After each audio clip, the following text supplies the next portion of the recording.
Assalamu alaikum student, I am your maths teacher. I hope all of you are fine.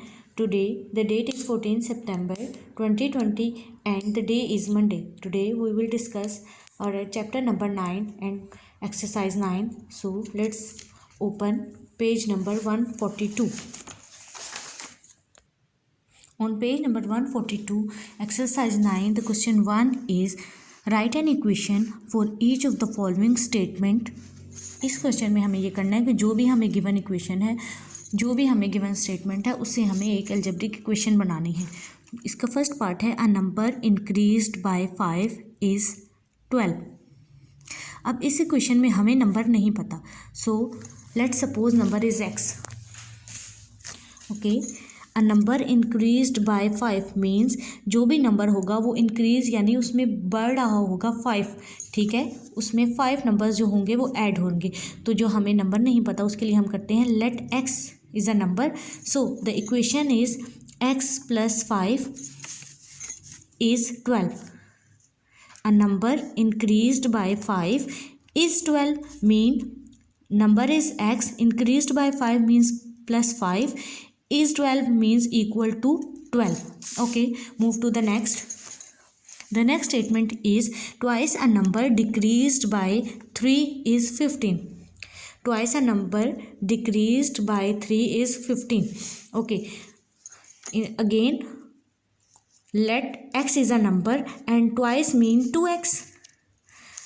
Twice a number mean 2x. Decrease means minus होना या कमी होना उसमें.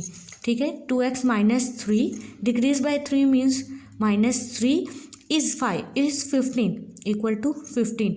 2x minus 3 equal to 15. So this is our algebraic equation. Move to the next part. 6 less than और decrease mean same minus sign. 6 less than 4 times a number is 30. It means again we don't know about number, so we let number is x and 4 times means 4x. 4 times of a number. 6 less than 4 times a number is 30 means 4x minus 6 equal to 30. In the next, 1/5 mean 1 by 5 of a number mean x. Let number is x or 1/5 of a number means 1 by 5 x added to 6. It means इसमें 6 add हो रहे हैं. Plus 6 is 10. It means 1 by 5th of a number x plus 6 added equal to 10. In the fifth part, 2/3 mean 2 by 3. 2/3 of a number mean 2 by 3. Number जो हमने suppose किया हुआ है वो है x. 2 by 3 means 2/3. 2/3 of x subtracted from 8 means 8 minus 2 by 3 x is 4. It means 8 minus 2 by 3 x equal to 4. Okay, I have done first 5. You will do the next 3 and complete this portion. Okay, in the next question, solve the following equation. Now, equations are given. We will solve the equation and find the value of unknown variable. The unknown variable is x, y, z, t and up to so on. The first part is x plus 2 equal to 7. जैसे कि मैंने आपको class में बताया था, जब भी हमें अननोन वेरिएबल की वैल्यू को फाइंड करना होता है तो जो भी उसके साथ ऐड हो रहा होता है उसकी पोजीशन चेंज हो जाती है, वो इक्वल के दूसरी साइड पे चला जाता है. तो यहाँ पे क्या होगा, x इक्वल टू 7. ये प्लस 2 था, ये यहाँ पे आके जब आएगा तो इसकी पोजीशन जब चेंज होगी तो इसके साथ क्या साइन है, प्लस साइन, और ये इस साइड पे आके क्या हो जाएगा, minus. 7 minus 2 equal to 5. So the unknown value of x equal to 5. अब अगर हम इसी वैल्यू को यहाँ पे पुट करके देखें, 5 plus 2 is equal to 7.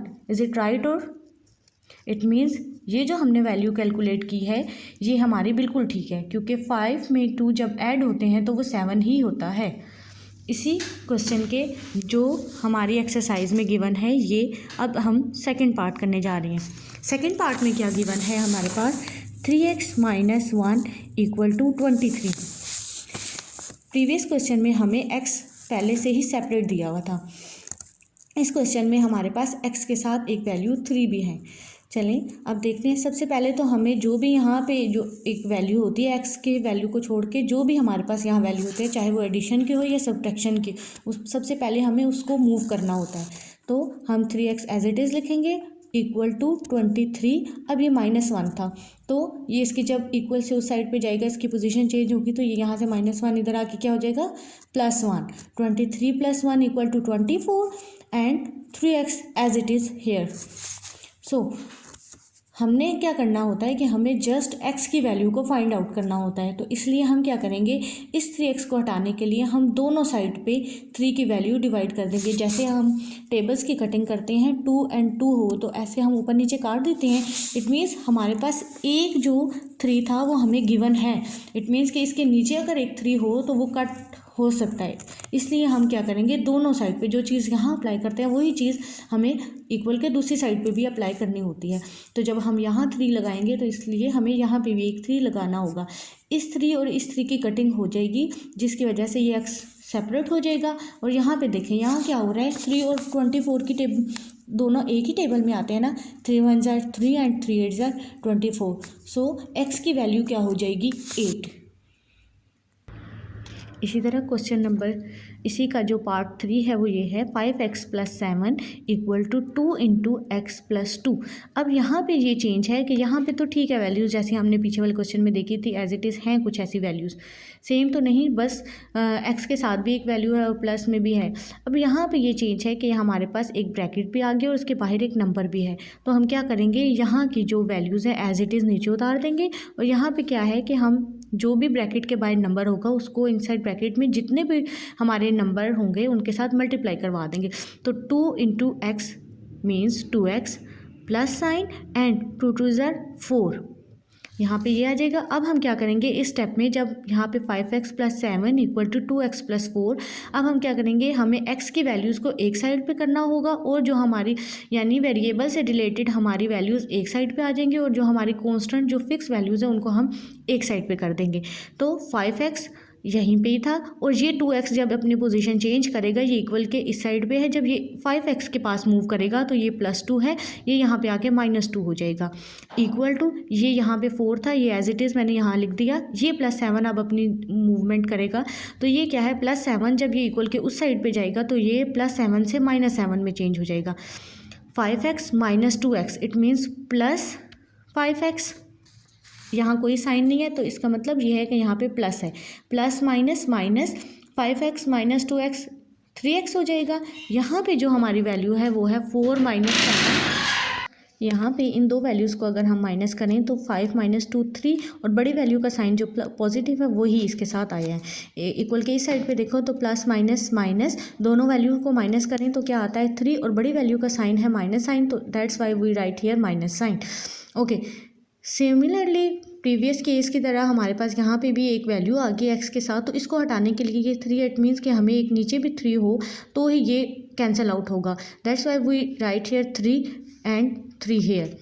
ये यहाँ से दोनों कट जाएंगे तो यहाँ पे x सेपरेट हो जाएगा और यहाँ पे देखें यहाँ तो 3 कट जाएगा लेकिन यहाँ पे माइनस साइन था, 3 × 1 = 3 एंड 1 1/1 1 ही होता है और माइनस साइन की वजह से यहाँ पे इसको ज़रूर डालना है माइनस साइन और यहाँ पे इसका आंसर आ जाएगा -1। इसी क्वेश्चंस के पार्ट 5 जो है वो ये है 3 × t - 1 - 2 × 2t + 3 = 5 × t + 3। अब हमने क्या करना है, ब्रैकेट के पास जो जो नंबर है उसको इनसाइड ब्रैकेट के जितने भी नंबर होंगे उनके साथ मल्टीप्लाई करवाना है। तो 3 जब t से मल्टीप्लाई होगा वो 3t - 3 × 1 = 3 माइनस सेम यहीं रहेगा, पहले हमें 2 को मल्टीप्लाई करवाना है। 2 × 2 = 4t + 2 × 3 = 6 = 5 × t 5t + 5 × 3 = 15। अब हमने ये ब्रैकेट्स ऑफ करने हैं तो अगर ब्रैकेट के बाहर माइनस साइन होगा इट मीन्स कि वो इनसाइड जो भी साइन होगा उसको चेंज कर देगा। तो इस ब्रैकेट के बाहर कोई साइन नहीं था, ये एज इट इज़ नीचे उतार लिया मैंने 3t - 3। अब यहाँ पे यहाँ पे क्या आ जाएगा, माइनस है, -40, अब ये प्लस साइन है तो इस माइनस साइन की वजह से माइनस प्लस ये माइनस हो जाएगा, -6 = 5t + 15। अब हमने क्या करना है, टी की सारी वैल्यूज़ को एक साइड पे करना है और कांस्टेंट वैल्यू को एक साइड पे करना है। यहाँ पे 3t भी है, ये 3t, ये -40, अब ये 5t वहाँ से इक्वल के इस साइड पे जब आएगा तो इट मीन्स ये 5t पॉजिटिव वैल्यू है तो ये यहाँ पे आके -5t हो जाएगा। इक्वल के इस साइड पे देखें तो यहाँ पे क्या हमारे पास, अगर 5t उस साइड पे चला जाए तो यहाँ पे बचता है 15 और यहाँ से ये वैल्यू जब मूव करेगी माइनस से यहाँ पे आगे +3 हो जाएगी और ये -6 यहाँ पे भी आके +6 हो जाएगा। इन सारी वैल्यूज़ को अगर कैलकुलेट करें प्लस माइनस माइनस और माइनस हो अगर ये दो वैल्यूज़ तो बचता है -t, -1 एंड -5 क्या हो जाएगा, -6t और इन वैल्यूज़ को कैलकुलेट करें 15 + 3 + 6 तो आंसर आता है 24। अब यहाँ पे हमारे पास हमने तो t की वैल्यू को कैलकुलेट करना था तो t की वैल्यू के साथ हमारे पास -6 एक्स्ट्रा वैल्यू है। इट मीन्स कि हमें -6 को डिवाइड दोनों साइड पे करना होगा, दैट्स वाई कि हम इसको कैंसिल कर सकें। तो -6 जब मैं यहाँ पे लगाऊंगी दोनों साइड पे लगाऊंगी, ये -6 से कैंसिल हो जाएगा और t सेपरेट हो जाएगा और इस साइड पे -6 और -24 की अगर कटिंग देखें तो 6 1 = 6 एंड 6 4 = 24। तो ये जो माइनस साइन है उसको सेपरेट यहाँ पे लिखा जाए तो -4 जो है आपका आंसर होगा। इसी तरह आपने इसके जो रिमेनिंग पार्ट्स हैं वो आपने खुद करने हैं और अब इसकी पिक्चर्स भी मैं अपलोड कर दूंगी आपके लिए। Move to the next question. Question number 3, Shane's father is 4 times as old as she is. In 18 years, he will be exactly twice as old as her. Find their present age. हमने क्या करना है इस question में अब हमें as के बारे में मालूम नहीं है तो हमें शेन्स की भी एज निकालनी है और उसके फादर की भी एज निकालनी है। तो क्वेश्चन में क्या गिवन था, जो चीज़ें हमें क्वेश्चन में गिवन है सबसे पहले हमें वो लिखनी है। Let consider the age of Shane's is x and in the question the father age is 4 times of her age, so we write here 4 into x. After 18 years the age of Shane is x plus 18 and अब 18 साल बाद उसकी as क्या हो जाएगी, ज़ाहिर बात है वो x में ऐड हो जाएगी 18 year. Similarly her father age is written as 4x plus 18. Okay, so we write here the equation in this form. Her father age this side 4x plus 18 and in question twice time of her age, so we write here 2 twice means 2 and her age is 8 plus x plus 18, so we write here x plus 18. Similarly 4x plus 18 as it is here we will multiply 2x, so we write here 2 and 2 into 18 will be 36. Similarly we will follow the same pattern। जो variables की term होंगी उन्हें हम एक side पे करेंगे, 4x minus 2x and 36 plus 18 यहाँ पे आके क्या हो जाएगा -18। 4x minus 2x equal to 2x, 36 minus 18 equal to 18x। अब हमें x निकालना था, इसके साथ ये 2 एक्स्ट्रा है इसलिए हमें ये 2 हम सेम वही नंबर जो है नीचे दोनों साइड पे डिवाइड कर देंगे, ये 2 इससे कैंसिल आउट हो जाएगा, x सेपरेट हो जाएगा और यहाँ पे जो कटेंगे 2 1 = 2 एंड 2 9 = 18। सो उसकी एज अब क्या आ गई है, x = 9, यानी हमें ये जो वैल्यू कैलकुलेट करनी थी हमारे पास आ गई है।